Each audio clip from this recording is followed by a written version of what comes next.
Halo semuanya, The Trader here. Di video kali ini kita akan membahas sebuah materi yang cukup menarik, yaitu adalah cara menentukan area entry, bukan titik entry. Nah, banyak trader yang ngerasa analisanya udah bener tapi kok tetap loss ya kan? Masalahnya sering terjadi itu bukan karena analisanya, tapi karena di cara entry-nya teman-teman sendiri. Di video kali ini kita akan bahas satu hal dasar tapi sering disepelekan. Apa bedanya area entry dan titik entry ya? Kebanyakan trader itu nyari harga yang sakti untuk entry ya. Kayak harganya itu pasti nih di sini pasti memantul atau rejection atau retest ya kan. Padahal market itu nggak kerja sepresisi itu teman-teman. Akhirnya apa? Teman-teman ketika lihat support langsung ngebuy ya kan. Ketika lihat resisten langsung nge-sell. Tanpa nunggu konfirmasi dan tanpa konteks yang jelas untuk mengambil posisi tersebut. Nah, di video kali ini kita akan bahas apa sih perbedaan antara dua hal tersebut. Oke? Sebelum kita masuk ke pembahasannya, untuk teman-teman yang belum join ke komunitas atau belum menjumpai komunitas yang benar, teman-teman bisa join nih ke komunitas kita. Di sana nanti teman-teman akan menemukan informasi-informasi yang update setiap hari serta outlook-outlook harian yang update juga setiap hari. Nah, untuk teman-teman yang belum gabung bisa gabung ya di kolom deskripsi. Di situ ada link untuk gabungnya. Oke? Nah, kita langsung saja masuk ke pembahasannya ya teman-teman. Kita mungkin akan langsung ke chart terlebih dahulu.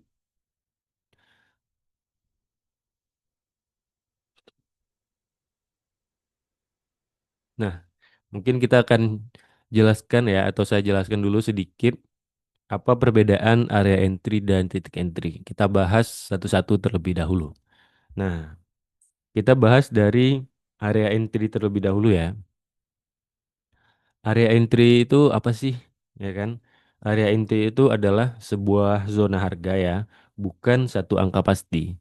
Dia adalah sebuah zona harga, teman-teman. Jadi ada rentang harga yang cukup lebar untuk kita tentukan sebagai area entry. Biasanya berupa range di mana kita bersiap untuk masuk ke market ya. Ciri-cirinya itu yang pertama adalah lebih fleksibel ya. Terus biasanya diambil dari sebuah support atau resisten ya kan, supply demand, zona imbalance atau area FEG dan order block ya kan. Setelah itu kita akan menggunakan atau menunggu konfirmasi untuk kita meletakkan order limit kita, teman-teman. Contohnya seperti ini, area entry itu. Nah, di sini kan ketika harga naik, dia turun, ya kan? Terus kita melihat sebuah base kecil atau sideways kecil. Nah, ini kita melihat sebagai sebuah opportunity tentunya ya kan, karena tren yang sedang bullish ya kan, tren yang sedang bullish di sini kan. Terus kita tandain. Nah, tandain di sini. Oke. Nah, ini yang disebut area entry teman-teman. Sebuah zona harga atau rentang harga tertentu yang kita jadikan area pantau sebelum kita meletakkan order limit kita. Contohnya kan kayak gini, di dari atas hingga bawah ini kan di harga 4.837 hingga 4.817. Nah, itu kan adalah sebuah rentang harga ya teman-teman atau zona harganya. Ini yang dinamakan dengan area entry. Oke? Oke, selanjutnya kita bahas dulu titik entry ya. Kalau zona entry kan udah paham nih teman-teman. Zona entry itu seperti itu.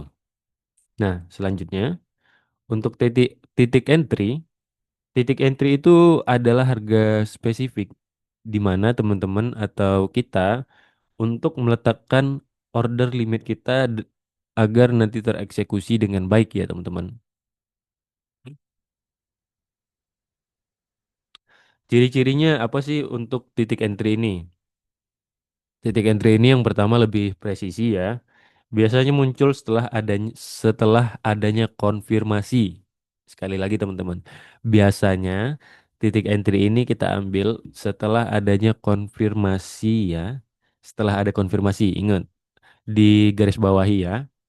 Dan dipakai untuk eksekusi market atau meletakkan pending order. Serta kita juga bisa menghitung risk to reward yang baik ketika sudah mendapatkan titik entry yang kita inginkan. Nah, begitu teman-teman. Tentu aja ya ketika udah dapat titik entry, ya kan, kita menunggu konfirmasinya dulu, baru kita dapat titik entry. Berbeda dengan area entry tadi. Kalau area entry tadi kan sebuah rentang harga yang bisa kita tandain sebelum kita masuk atau meletakkan pending order kita ya kan teman-teman. Nah, berbeda dengan titik entry ini. Titik entry ini kita dapat setelah kita melihat atau menunggu konfirmasi yang terjadi di area entry. Baru kita dapat titik entry kita. Begitu.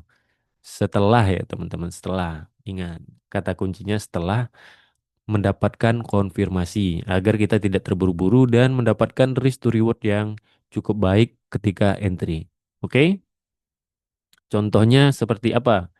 Contohnya kan seperti ini. Kita udah dapat area entry di higher time frame, contohnya di M30.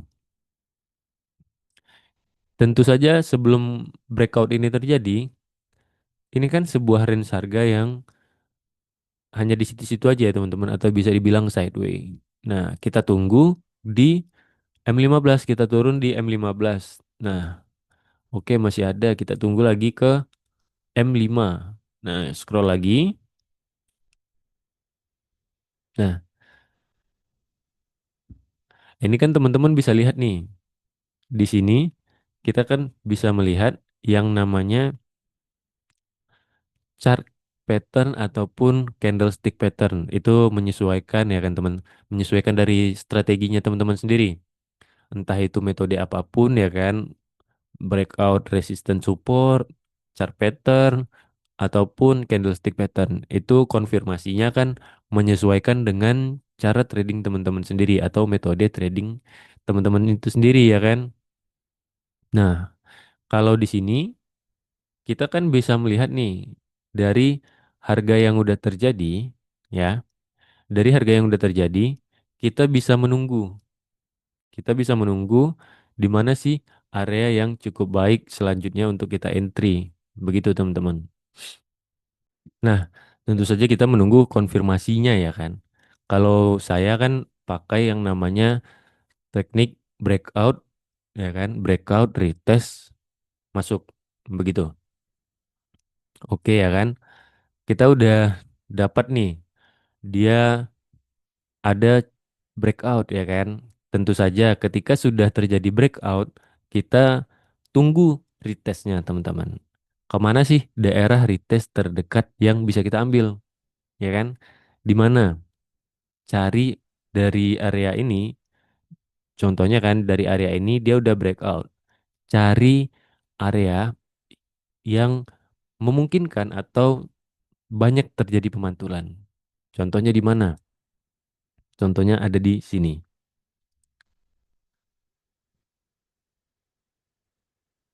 Oke. Nah,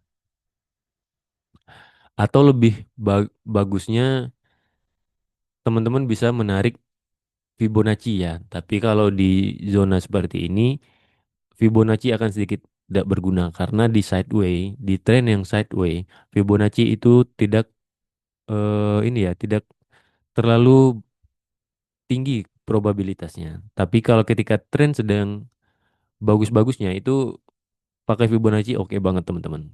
Ya kan? Contohnya kayak gini. Kan ini udah dari harga yang turun, naik, turun ya kan. Dia breakout di sini kita bisa narik Fibonacci dari bawah sini. Dari area at support terdekat setelah breakout. Nah, di sini. Kalau kita panjangin lagi, kita tunggu, dia akan menyentuh di golden areanya. Golden areanya di mana? Di sini kita tandain. Tuh, ya kan? Oke. Nah, teman-teman kan bisa masuk tuh dari sini. Nah, begitu. Itu bisa kita pakai. Tapi kita fokus pada area entry kita dulu ya. area entry kita tadi seperti ini. Dan ketika udah kita dapat area entry di time frame yang cukup tinggi, kita turun ke M5, kita cari lagi zone area entry yang lebih akurat lagi teman-teman, atau yang biasanya lebih sering tersentuh ya. Contohnya kan kayak gini di sini ya kan. Nih area entry yang lebih sering tersentuh. Nah, ini kan banyak nih. Kalau kita lihat ada berapa nih? Ada satu, dua, tiga, empat. Harga rata-rata bergerak di daerah tersebut. Kita bisa masuk dari zona pertamanya. Nah, begitu. Kita masuk dari zona pertamanya, ya kan? Kita bisa taruh di daerah support terdekat ya. Ingat, di support terdekatnya di mana? Di sini. Untuk meletakkan area SL itu jangan pas-pasan ya teman-teman. Jangan pas-pasan seperti ini. Tapi dilebihkan sedikit dari supportnya biar tidak kejilat gitu, tidak SLhan aja. Dilebihkan sedikit. Nah, misalnya 13 deh. 13. Oke, 13. Nah, selanjutnya di mana sih kita meletakkan daerah TP terdekat? Ya, TP terdekatnya di mana? Resisten yang cukup oke. Yang pertama untuk teman-teman ketahui, risk to reward yang paling bagus itu minimal minimal banget 1:2. Itu standarnya ya teman-teman 1:2. Tapi di sini teman-teman bisa melihat daerah resisten terdekat atau terjauh yang cukup oke untuk kita jadikan TP maksimal. Di mana? Contohnya di sini ya. Nah, di daerah sini atau di sini. Kenapa di sini? Karena melihat dari harga yang sering tersentuh ya. Berapa kali tuh? Ada satu, dua, tiga, dan empat. Nah, kita lihat risk to rewardnya berapa? Risk to rewardnya 1:3. Oke, itu udah cukup bagus banget teman-teman. Nah, kita kan udah dapat nih area entry dan TP ya kan. Hmm. Ini cara memanfaatkan area entry dan titik entry dengan baik. Misalnya teman-teman masuk nih dari area entry pertama, ketika teman-teman udah jumpa apa itu area entry-nya. Teman-teman misalnya masuk masuk nih, langsung masuk dari area entry pertamanya. Ya kan? Bayangin teman-teman narik sekitar 300 pips lebih untuk entry. Ya kan? Untuk risk to rewardnya 1 banding berapa nih? Di daerah resisten terdekat. 1:1,4. Itu risk to reward yang cukup buruk ya teman-teman. Walaupun masih di atas satu, tapi minimal banget itu 1:2. Ingat ya, minimal banget itu 1:2. Dan TP maksimalnya cari daerah support yang atau resisten yang cukup kuat untuk TP maksimal begitu. Oke, itu perbandingan singkat antara area entry dan titik entry serta bagaimana cara kita memanfaatkan area entry agar stop loss atau risk to reward yang kita dapatkan lebih bagus ya ketimbang kita masuk dari area entry pertama. Begitu teman-teman. Nah, mungkin sampai di situ aja materi kita di video kali ini. Tetap manfaatkan area entry dan cari titik entry ketika sudah menemukan konfirmasi ya teman-teman. Begitu. Jangan lupa like dan subscribe video ini jika teman-teman merasa video ini bermanfaat. Sampai jumpa di next video selanjutnya. Bye bye.